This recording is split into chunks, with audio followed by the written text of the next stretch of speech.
Party కట్టుబడి ఇలా BC కులగణన చేపడతా ఉంటే కొన్ని పార్టీలు ఇలా బీజేపీ పార్టీ బీఆర్ఎస్ పార్టీలు మద్దతు ఇవ్వకుండా బీసీ కులగణనకు అడ్డుపడేటటువంటి ప్రయత్నం చేస్తా ఉన్నాయి. మనం అందరం కూడా ఆలోచన చేయాలి. ఇలా పార్టీ జెండాలు మోసేది మనం, దండాలు పెట్టేది మనం, చేలు కొట్టేది మనం.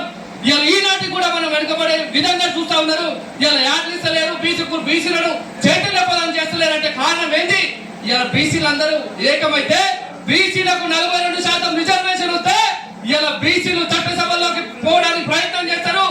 ఎమ్మెల్యేలు కావాలంటారు, ఎంపీలు కావాలంటారు అని చెప్పి ఇవాళ అంగదొక్కే ప్రయత్నం చేస్తా ఉన్నారు, కుట్రలు చేస్తా ఉన్నారు. కాబట్టి ఇక్కడికి వచ్చినటువంటి బీసీ నాయకులందరూ కూడా మీ వార్డులలో, మీ గ్రామ పంచాయతీలలో, మీ మండలాలలో చైతన్యం చేయాలి. బీసీలందరూ తమ కులాన్ని చెప్పుకోవాలి, తమ ఆర్థిక స్థితిగతులను చెప్పుకోవాలన్నటువంటి ఉద్దేశంతోనే ఈ యొక్క చైతన్య సదస్సులు పెట్టడం జరుగుతుంది. కాబట్టి ప్రతి ఒక్క ఇక్కడికి వచ్చినటువంటి నాయకులందరూ కూడా చేతులెత్తి దండం పెడతా ఉన్నాం. మీ నియోజకవర్గాలలో, మీ వార్డులలో ఖచ్చితంగా బీసీలందరినీ కూడా చైతన్యవంతం చేయండి. ఎట్లు చేయరు, వాళ్ళు చేయరని మనకు తెలుసు. కాబట్టి మనమే చైతన్యం చేయాలి.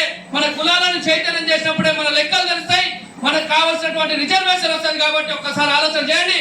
42% రిజర్వేషన్ ఇస్తానది కాంగ్రెస్ పార్టీ. కాబట్టి ఆ 42% రిజర్వేషన్ వచ్చేంత వరకు మనం పిడికిలు బిగించి పోరాటం చేయాల్సినటువంటి అవసరం ఉన్నది. బరాబర్ మన ప్రజలను చైతన్యవంతం చేద్దాం. మన స్థానిక సంస్థలలో జడ్పీడీసీలుగా, ఎంపీడీసీలుగా, సర్పంచులుగా గెలిపించుకున్నప్పుడే రేపు మనకు బలం చేకూరుతుంది. మన వాళ్ళు ఎవరైనా మన ఏ కులం నుంచి 136 కులాలు ఉన్నటువంటి మనం ఏ కులంలో ఉన్నటువంటి వాడైనా కూడా ఎమ్మెల్యేగా పోటీ చేయడానికి ముందుకు వస్తే మనం అందరం అండగా నిలబడి గెలిపించుకొని ఇలా అసెంబ్లీకి పంపిద్దాం. మన సత్తా ఏందో, దమ్మేందో చూపించుకుందాం అని చెప్పి కూడా ఈ సభాముఖంగా తెలియజేస్తా ఉన్నా.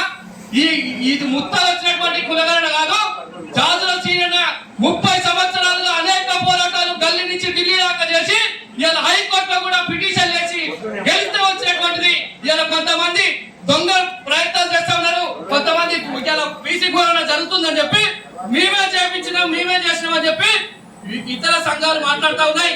కానీ ఇలా బీసీ సంఘాన్ని వదిలేసిపోతే కూడా అన్న జాతుల చీరన భుజస్కంధాల పైన వేసుకొని నా బీసీలకు రిజర్వేషన్ రావాలి, నా బీసీలకు న్యాయం జరగాలి, నా బీసీ విద్యార్థులకు న్యాయం జరగాలని చెప్పి అనేక పోరాటాలు చేస్తా ఉంది. కాబట్టి అన్నకు నిరంతరం అండగా నిలిచి అనేక పోరాటాలు చేసి ఇకపైన కూడా మన బీసీలను చైతన్యపదం చేసుకోవాలని చెప్పి నేను తెలియజేస్తూ నాకు ఈ యొక్క అవకాశం ఇచ్చినటువంటి